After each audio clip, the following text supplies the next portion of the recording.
Dr Thandi Ndlovu is being afforded, or rather accorded, a special official provincial funeral. It will be held at the House of Treasure Ministries, south of Johannesburg, this morning. Dr Ndlovu, who was a medical doctor by profession, died in a car crash in Rustenburg on Saturday. She's been hailed for venturing into the male-dominated construction industry when she founded Motheo Construction and for her role in the struggle as a member of the ANC's former armed wing, Umkhonto weSizwe.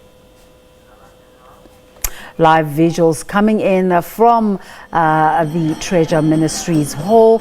As you can see, filling up already. Earlier on, we saw the chairman of Orlando Pirates FC, Dr. Irvin Khoza, and we've seen several high-profile people. We saw the leader of the UDM, Mr. Bantubonke Holomisa, Nabo Abomama Bemanyando as well, who always bring such dignity to any occasion. And on this occasion, the funeral of Dr. Thandi Ndlovu. Our question today to you is, what life lessons have you learned from just observing the life of this colossal giant, the late Dr. Thandi Ndlovu, our colleague? All right, our colleague Hasina Gori is at the funeral, and at some point we will be talking to her. But for now, we are just remembering the life of Dr. Thandi Ndlovu. Hasina, are you ready for us? Are you able to hear us? What can you tell us about what's happened so far this morning?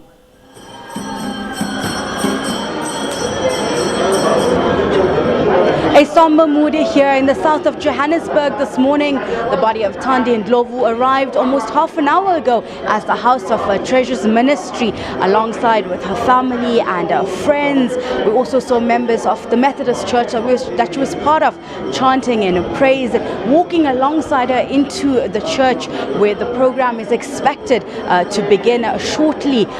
We know that Dr. Thandi Ndlovu, a medical doctor by profession, which began her career in Orange Farm, believed solely that housing made a big difference in the quality of life of the poorest of the poor. And that's where we saw Motheo Construction becoming a reality. With me to speak more on that, and the trailblazer that she was, is one of the directors of Motheo Constructions at Sampata. Thank you so much for speaking to us. Condolences to you and the company. Can you tell me, we know that Dr. Thandi Ndlovu was a pioneer in this industry in a time when it was very dominated by men. How did she do it, and what was that tenacity that made her persevere and become what she was? I think Dr. T came out of exile, out of the struggle, wanting to create the future that Madiba had envisaged, and the reality was that she lived her life on the outside. You never had to wonder what she was thinking. She was a great communicator. She always entered with laughter.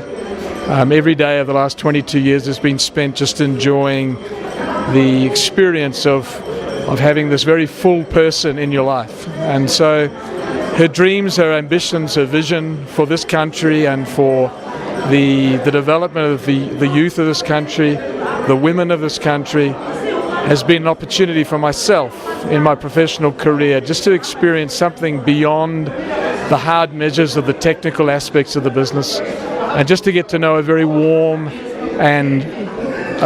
person of conviction that always knew and was very centered with regards to what she wanted to achieve. So our journey has been one in which we have been able to join hands, she with vision and an ability to interact with communities, combined with technical skills that myself and Chris Cudmore have been able to bring to the party, have been able to achieve something which we've been very, very blessed to be involved in. It's been an incredible privilege. And so as we look forward, it's a question of, to what extent can that vision be perpetuated through the lives of the young people that she has diligently brought through over the last 20 years. And so that's the journey ahead.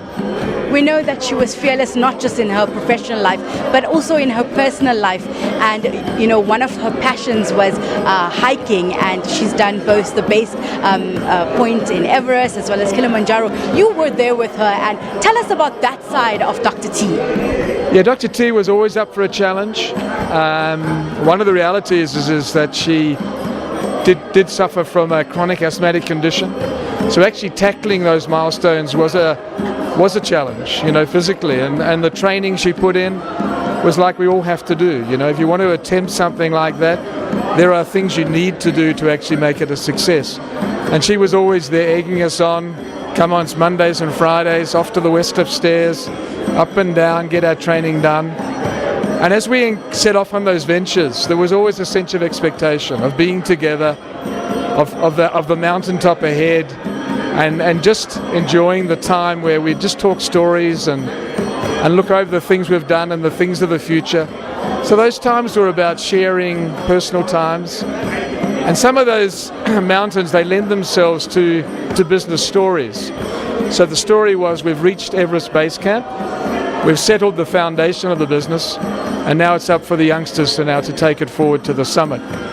And so as she leaves us now, there's very much a sense of destiny that we're living with that allows us to kind of picture the future. And there's these 30 and 40-year-olds amongst us who now have to grasp the baton and actually take it forward to the top. Thank you so much. That was one of the directors of Material Construction speaking to us about both Dr. T's, as she was affectionately known, personal and professional life. We know that she was a tenacious woman, very vibrant. From the many stories that we heard, also very humble in ensuring that she didn't reach the top by herself, but brought along all those that she knew or that needed assistance. Also the message that we heard from Mr. Potter now, that it's time for those that are coming, the youngsters, to take the baton and carry forward as Thandi Ndlovu's life may have ended, but the journey still continues. We know the program today, the funeral, is a special official provincial funeral, which essentially means that there will be a police guard of honor and a ceremonial ceremony as well. We do know that her body will be laid to rest at Avalon Cemetery later today. The program is expected to be officiated and directed by a premier of Gauteng, David Makura, as well as we're hoping to see very many other ANC ministers as well as veterans speaking here this morning. But for now, back to you in studio.